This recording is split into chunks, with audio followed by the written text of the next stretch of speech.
Plains Territory, 1899. February brought the kind of cold that turned spit to ice before it hit the ground. While every homesteader fought to keep their stoves burning through the night, one carpenter was hauling buckets of river sand into his cabin like a man building his own grave. His neighbors called it wasteful. They called him crazy. A dirt bed, they said, a coffin filled with sand. He built a reinforced box frame where his bed should be, 54 inches by 78 inches, then filled it with 500 pounds of dry sand. Every night he heated stones by the fire and buried them deep in that sand. His neighbors slept on slats and straw, waking every hour to feed dying stoves, shivering through broken sleep. But when the great Arctic outbreak hit, temperatures 20 below zero for days, their thin mattresses turned into frozen sponges. Families lay awake, too cold to rest, too tired to think straight. That sand bed, still warm at dawn. Heat stored like a battery, spreading steady warmth for 8 hours straight while his neighbors suffered through the longest, coldest nights on record. What did he understand about thermal mass and heat storage that every other settler missed? If you value stories of practical wisdom that stood the test of time, make sure to subscribe. We've got more documented accounts worth remembering. The stove ticked its way toward silence as Thomas Haugen pulled his wool blanket tighter and felt the familiar dread settle in his chest. Another night of broken sleep ahead. Another morning of waking with joints so stiff he could barely work the fire back to life. Outside his 10 by 12-foot cabin, February wind cut across the Dakota plains like a blade, finding every gap in the board and batten walls he had thrown up the previous summer when speed mattered more than perfection. He slid a hand beneath his thin mattress, feeling for the warmth that was already bleeding away into the night air.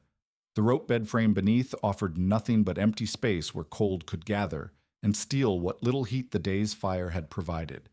By morning, that mattress would feel like a frozen sponge, and he would wake shivering in a cabin where ice formed on the inside walls 3 feet from the fireplace.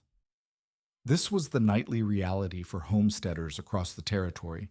Stoves that burned bright until midnight, then faded to ash and iron while families lay beneath whatever quilts and coats they could pile on, counting hours until dawn when they could safely rebuild the fire without fumbling in dangerous darkness. Men lost fingers to frostbite trying to feed stoves at 2 in the morning. Women couldn't sleep for listening to children's teeth chatter through the walls.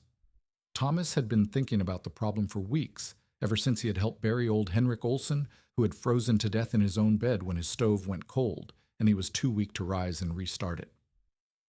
The conventional wisdom said you needed more blankets, a bigger stove, better chinking between the logs. But Thomas had learned carpentry and stove work in a Norwegian immigrant community back in Minnesota, where winter failures were remembered in scars and missing toes, not just stories. He knew that air was mostly emptiness, and emptiness couldn't hold heat worth a damn.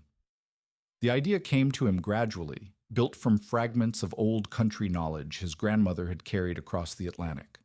She had spoken of sand baths for pain and stiffness, how the old healers would heat river sand in great iron pots and wrap it in linen for those whose bones ached with cold and age. Sand held heat the way air never could. Sand was solid mineral, dense with the capacity to store warmth and release it slowly, like coals banked for morning. He began the work on a Tuesday morning in late January when the temperature held steady at 10 below and his neighbors were focused on their own survival. First, he tore apart his rope bed frame and began building something that looked more like a grain bin than furniture. 1-inch pine boards, cross-braced and reinforced to carry serious weight. 54 inches long by 78 inches wide, sized to match the rope bed dimensions that had served frontier sleepers for generations. The frame went together with mortise joints and iron brackets, built to last and built to bear a load that would have collapsed ordinary bed slats, 6 inches deep, with a bottom of doubled boards and corner braces that could support a man and 500 pounds of sand without so much as a creak. When Margaret Knutson saw him working, she shook her head and muttered something about fool immigrants and their strange ways. "Building yourself a coffin, Thomas?" called out Bill Patterson from across the fence line, where he was splitting kindling for his own conventional stove and slat routine.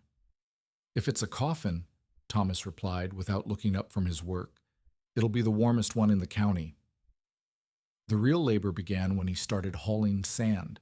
8 trips to the river bend with a 65-pound bucket, working through snow that came up past his knees. River sand was what he needed, clean, dry, and free of the clay that would pack into concrete given time and moisture.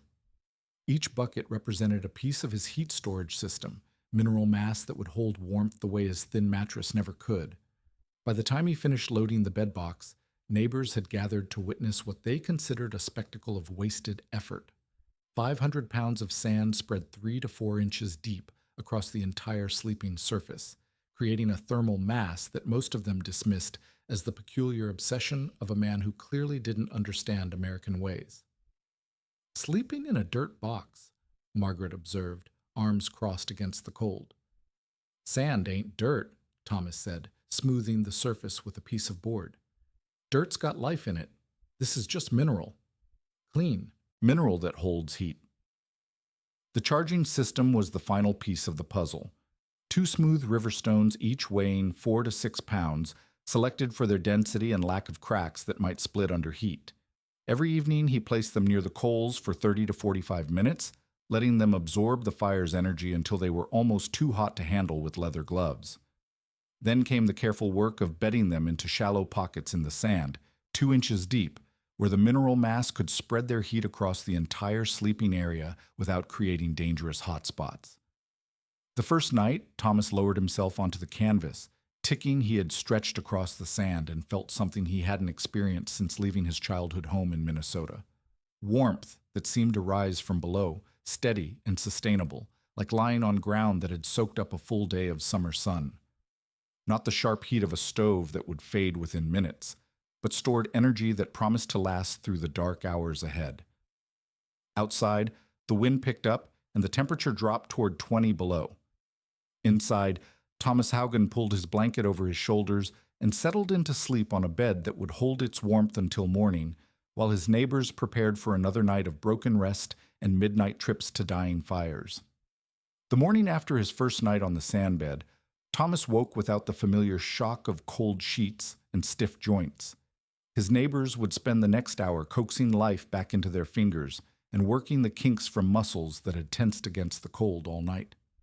Thomas stretched beneath his blanket and felt warmth still radiating upward from the mineral mass below, as steady and reliable as stones that had been sitting in summer sunlight. When Bill Patterson stopped by to borrow an axe handle, he found Thomas splitting kindling with the easy movements of a man who had slept well. Bill's own hands shook slightly as he worked the latch on the tool shed, a telltale sign of another night spent feeding a dying stove every hour or two. "That sand contraption really work?" Bill asked, though his tone suggested he expected to hear about frozen toes and a lesson learned. Thomas gestured toward the cabin. "Feel for yourself. Hand under the mattress." What Bill felt beneath the canvas ticking defied everything he thought he knew about frontier sleeping arrangements. Where his own rope bed offered nothing but empty air that stole heat faster than his body could produce it, Thomas had created something that gave warmth back. The sand was still warm to the touch, not blazing hot like a fresh-fired stove, but carrying the steady, even heat that had sustained 8 hours of sleep without a single trip to tend the fire. The principle was simple physics wrapped in frontier practicality, though Thomas would never have used those words to describe it. Every settler knew that air was a poor keeper of heat. You could warm a room with a roaring fire, but step away from the flames and the cold crept back within minutes.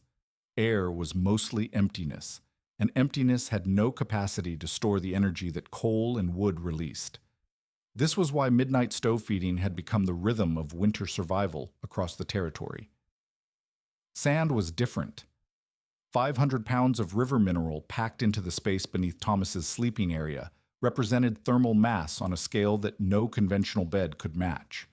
Each grain was solid stone, dense with the molecular structure that could absorb heat energy and hold it for hours rather than minutes.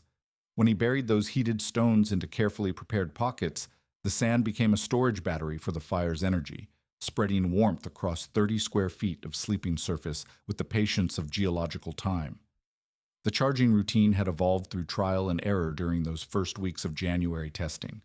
River stones worked better than field stones because they were smoother and less likely to crack under thermal stress. 4 to 6 pound stones held enough energy to make a difference without being too heavy to handle safely. 30 to 45 minutes near the coals brought them to optimal temperature, hot enough to transfer serious energy to the sand, but not so blazing that they posed a fire risk to the wooden bed frame. The placement technique mattered as much as the heating.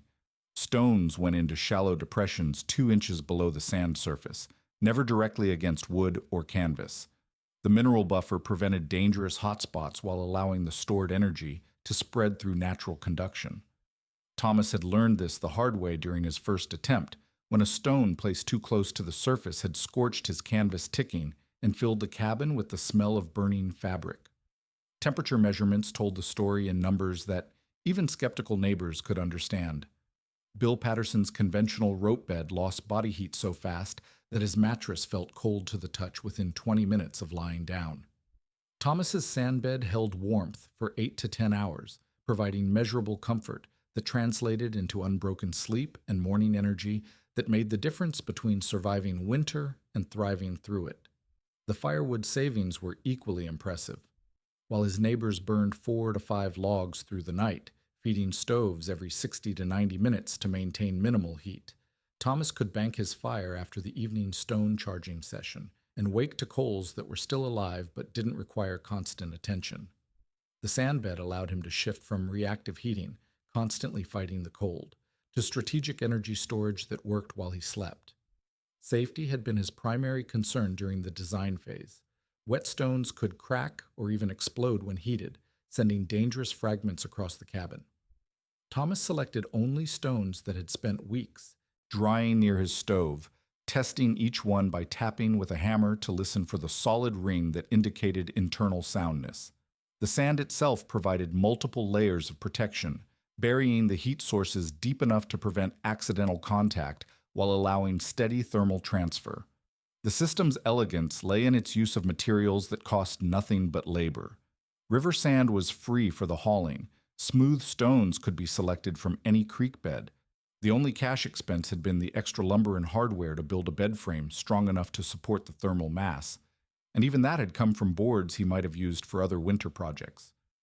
Word began to spread among the Norwegian and Swedish families who understood the logic of thermal storage from their own building traditions. Lars Anderson had seen similar principles in the great masonry stoves of his homeland, where stone and brick held heat long after the fire died. Eric Johansson remembered his grandfather's stories of heated stones wrapped in wool and placed in beds during the worst cold snaps. But the broader community remained skeptical. American frontier wisdom emphasized speed and simplicity. Get shelter built fast, keep the fire burning, pile on more blankets when the temperature dropped. The idea of hauling hundreds of pounds of sand into a bedroom struck many as the kind of overcomplicated foreign notion that ignored proven methods. Thomas didn't argue with the skeptics. He simply slept through the night while they woke shivering and worked with steady hands each morning while they nursed stiff joints back to life. The sand bed was performing exactly as designed, storing heat with the reliability of stone and releasing it with the patience of earth itself. The weather had been cruel enough through January, but February brought something different to the Dakota Territory. The Great Arctic Outbreak of 1899 began as a series of high-pressure systems stacking across the northern plains like dominoes lined up to fall. Each system drove the mercury lower, and by the second week of the month, temperatures that had seemed harsh at 10 below zero began to feel almost mild compared to what was coming. Thomas watched the barometer in the general store drop day after day, a brass instrument that told the story in numbers, even when the sky looked deceptively clear. The old-timers who gathered around the store's potbelly stove spoke in the careful tones of men who had survived enough winters to recognize the signs. This wasn't just cold weather, this was the kind of Arctic grip that tested every choice a homesteader had made about shelter, fuel, and survival. The cold arrived on February 11th with a wind that seemed to come straight from the Arctic Ocean, carrying air so dense and bitter that it turned breath to ice crystals before they could fall to the ground. 20 below zero by noon, 25 below by evening, and the mercury kept dropping through, the night like a stone falling into a deep well. Across the territory, families huddled around stoves that suddenly seemed inadequate, feeding split wood into fireboxes that couldn't keep pace with the heat loss, bleeding through thin cabin walls. Bill Patterson's family burned through 3 days' worth of firewood on the first night alone, taking turns every hour to stumble from their beds and coax dying coals back to flame. His wife, Sarah, wrapped their youngest child in every blanket they owned, but the boy's lips still turned blue in the minutes between stove feedings. By dawn, ice had formed on the inside walls of their cabin despite the fire that had burned all night. Margaret Knutsen's situation grew desperate when her stove began consuming wood faster than she could split it. At 62 years old, she lacked the strength to maintain the constant feeding that 25 below zero demanded. Her arthritis made it nearly impossible to work the axe for more than a few minutes at a time, and each trip outside to the woodpile felt like a battle against air that seemed solid with cold. The Anderson family discovered that their rope bed had become a trap for cold air that sank through their thin mattress like water through a sieve. Eric and his wife took turns staying awake to tend the fire, while the other tried to snatch fragments of sleep, but neither could manage more than 20 or 30 minutes of rest before the cold woke them with joints so stiff they could barely move. On February 13th, the temperature bottomed out at 31 below zero, a reading that pushed survival equipment beyond its design limits. Stovepipes that had worked adequately through ordinary winter nights began to struggle with the draft created by such extreme temperature differences between inside and outside air. Some families found their fires burning too fast, consuming fuel at unsustainable rates. Others discovered that their stoves couldn't maintain adequate heat no matter how much wood they fed into the fireboxes. Thomas woke that morning to a cabin that felt almost warm compared to the hellish cold outside. His sand bed had performed its thermal storage function through the worst night yet, releasing steady heat for 9 hours while his neighbors fought losing battles against an enemy that seemed determined to freeze them in their own homes. The stones he had charged the evening before were still detectably warm beneath 2 inches of river sand, proof that thermal mass could outlast even Arctic air when properly managed. The morning revealed the full scope of the crisis. Smoke rose from chimneys across the settlement in thin, desperate streams as families burned everything combustible to maintain minimal heat. The Johansson family had been forced to break up furniture and feed chair legs into their stove when their woodpile ran low. The widow Peterson had spent the night in her kitchen, wrapped in quilts, and sitting as close to her cook stove as safety, allowed because her bedroom had become uninhabitable. Dr. Hayes, making his rounds to check on the most vulnerable families, found cases of frostbite that had occurred inside heated cabins. Children who had slept too close to exterior walls showed the white patches on fingers and toes that indicated tissue damage from cold that had penetrated through supposedly adequate shelter. Adults complained of joints so stiff they could barely dress themselves, and several elderly residents showed signs of the exhaustion that came from nights of broken sleep and constant cold stress. The school teacher, Miss Clara Hendricks, had dismissed classes indefinitely because the one-room schoolhouse couldn't be heated to safe temperatures, even with the largest stove the district could afford. She spent her time instead checking on families with young children, documenting a pattern of cold-related suffering that seemed to worsen with each night of Arctic conditions. At the Patterson house, she found Sarah trying to warm her baby's hands by breathing on them, a desperate measure that spoke to the failure of every conventional heating method they had tried. The child had cried through the night, not from hunger or discomfort, but from cold that penetrated through layers of blankets and clothing to chill his small body beyond his capacity to generate warmth. The wind that had accompanied the cold snap added another layer of misery, driving Arctic air through gaps in cabin walls that had seemed adequately chinked during milder weather. Families discovered that their homes leaked heat like sieves when tested by the kind of sustained, extreme cold that occurred perhaps once in a generation. Draft patterns that were merely annoying at 10 below became dangerous at 30 below, creating convection currents that stripped warmth from living spaces faster than any stove could replace it. By the 4th night of the outbreak, the crisis had moved beyond discomfort into genuine survival territory. Fuel supplies that should have lasted through the end of February were being consumed at 3 times the normal rate, and some families faced the prospect of running out of firewood with weeks of winter still remaining. The conventional wisdom about frontier heating, build fast, burn hot, pile on blankets, was failing under conditions that demanded thermal efficiency rather than just thermal output. The morning of February 14th revealed the full contrast between thermal storage and conventional frontier heating. While his neighbors emerged from their cabins moving like old men despite their ages, Thomas stepped outside with the fluid movements of someone whose joints had stayed loose through 8 hours of sustained warmth. His hands worked the axe handle without stiffness, and his breathing came easy in air that turned other men's lungs to ice. Bill Patterson appeared at Thomas's door before sunrise, looking like a man who had aged 5 years in 4 nights. His eyes were bloodshot from smoke and sleeplessness, his hands shaking not from cold, but from the exhaustion that came from feeding a stove every hour through the longest nights of winter. Sarah had sent him to borrow an axe because Bill could no longer grip his own tools effectively.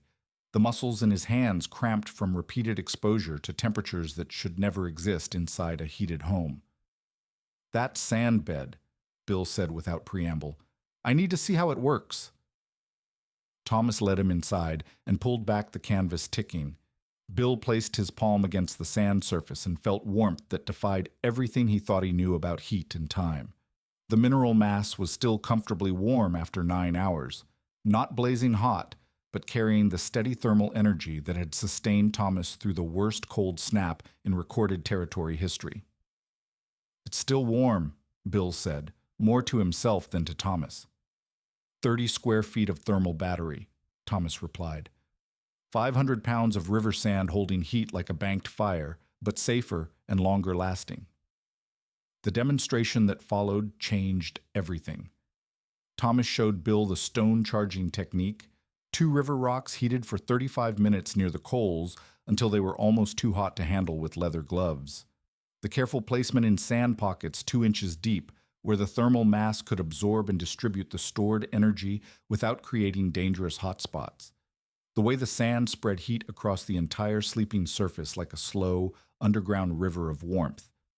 Bill tested the mathematics with his own hands, feeling how the sand near the stone pockets was warmer, but never burning hot, while the sand at the edges of the bed frame still carried detectable heat after hours of slow release. The system worked like a piece of heating equipment rather than furniture, designed for thermal efficiency in conditions where efficiency meant the difference between sleep and survival. Within hours, Bill was at Lars Anderson's door, describing what he had witnessed with the conversion intensity of a man who had discovered fire.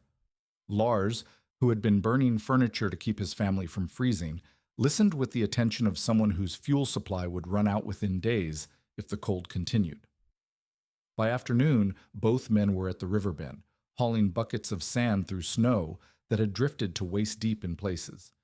The Johansson family adapted the technique to their existing bed frame by building a shallow sandbox that fit between the rope supports. Eric couldn't manage the full 500-pound thermal mass that Thomas had installed, but even 200 pounds of sand with properly heated stones provided enough heat storage to eliminate the desperate midnight stove feeding that had been destroying their sleep and their health. Margaret Knutson, too proud to admit that a young immigrant had solved a problem that was killing her, nevertheless appeared at Thomas's door with questions that came disguised as skepticism. How did he keep the sand from shifting?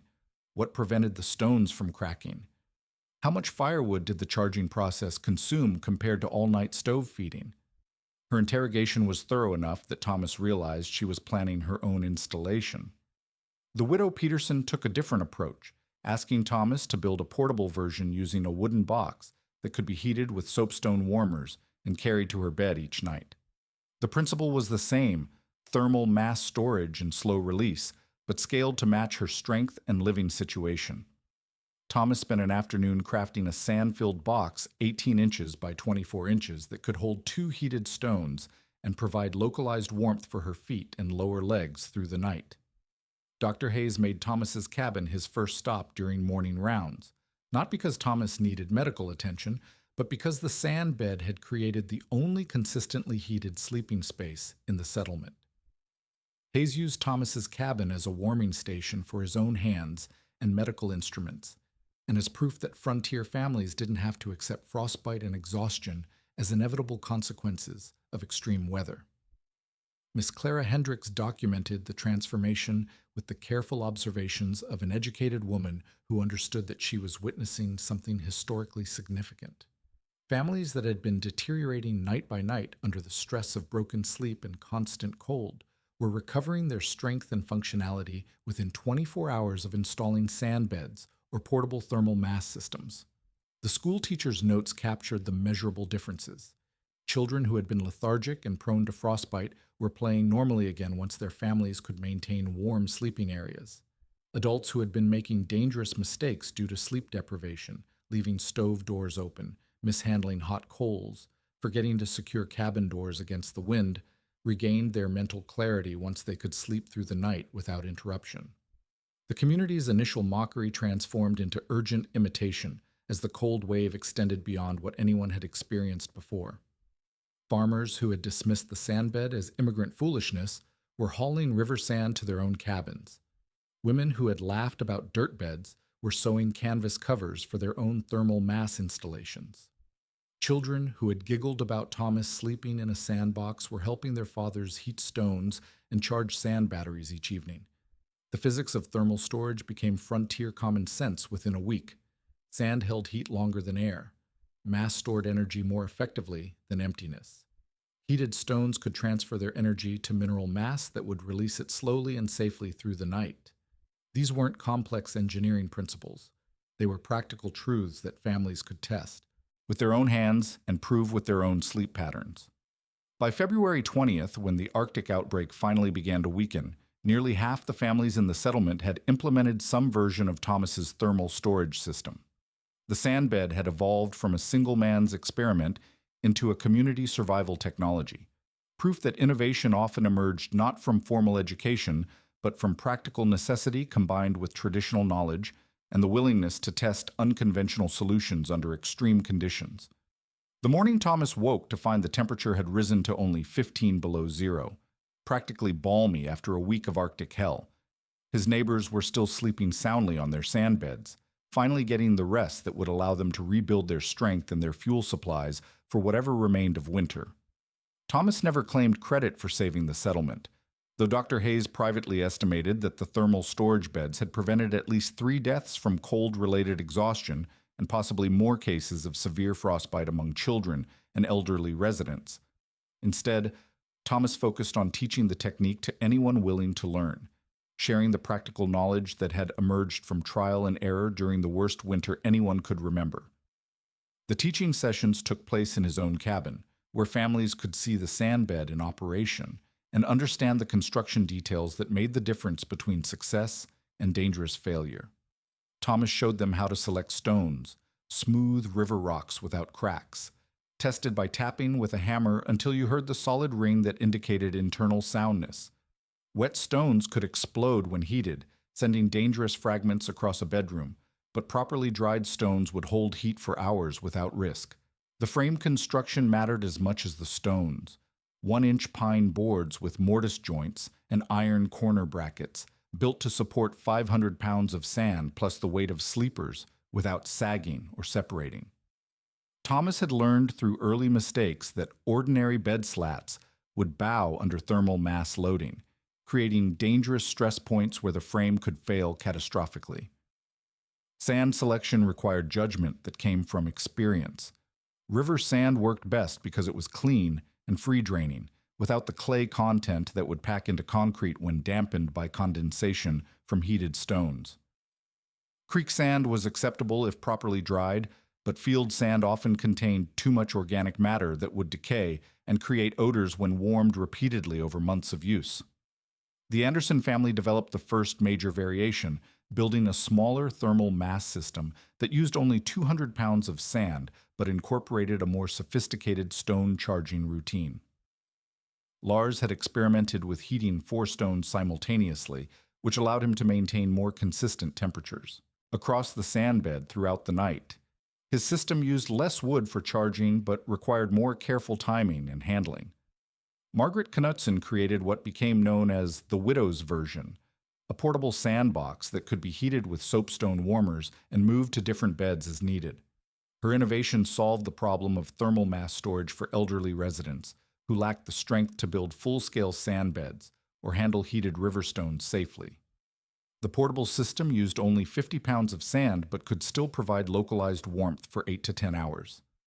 Erik Johansson developed the most refined heating technique, using a systematic rotation of 6 stones that allowed for continuous thermal charging without dangerous overheating.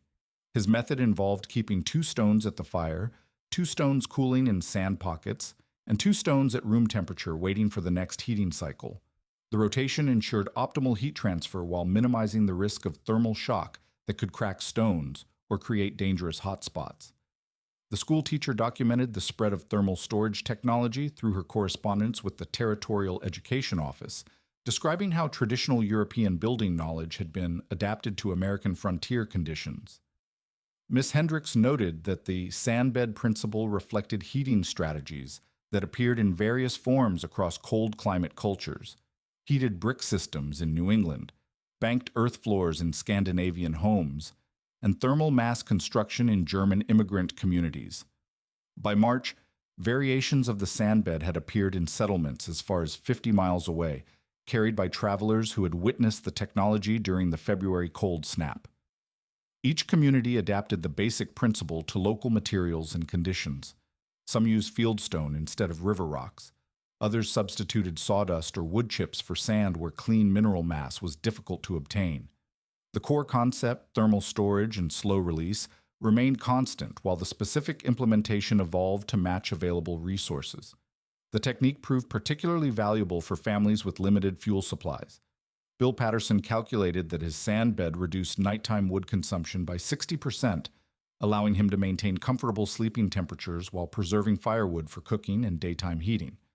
The thermal efficiency meant that families could survive harsh weather with smaller wood piles, reducing both the labor required for fuel preparation and the risk of running out of heating material during extended cold periods. Dr. Hayes incorporated thermal mass therapy into his medical practice, recommending heated sand beds for patients suffering from arthritis, rheumatism, and circulation problems. The steady, even heat provided therapeutic benefits that couldn't be achieved with conventional heating methods, and several elderly residents reported significant improvement in joint mobility and pain relief after sleeping on sand beds for several weeks. The success of the thermal storage system attracted attention from territorial officials who were documenting successful adaptation strategies for homesteaders in extreme climate zones. A visiting agricultural extension agent noted that the sand bed represented exactly the kind of practical innovation that emerged when traditional knowledge met frontier necessity under crisis conditions. Thomas found himself consulted by newcomers who arrived throughout the spring and summer, seeking advice on winter preparation before they faced their first Dakota cold season. He shared his knowledge freely, emphasizing that the sand bed was not a replacement for adequate shelter and fuel supplies, but rather an enhancement that could make the difference between surviving winter and thriving through it. The technique established itself as permanent settlement knowledge, passed from experienced homesteaders to new arrivals as part of the practical education that kept frontier families alive. Children who had slept on sand beds during the 1899 cold snap carried the knowledge into their adult lives, building thermal mass systems for their own families and teaching the method to the next generation. As summer arrived and the memory of February's Arctic grip began to fade, Thomas continued to refine his sand bed design. He experimented with different sand depths, stone sizes, and charging routines, documenting what worked and what didn't for families who would face similar challenges in winters to come. The simple truth had proven itself under the most extreme conditions possible. In real cold, you don't just block the night, you store heat for it.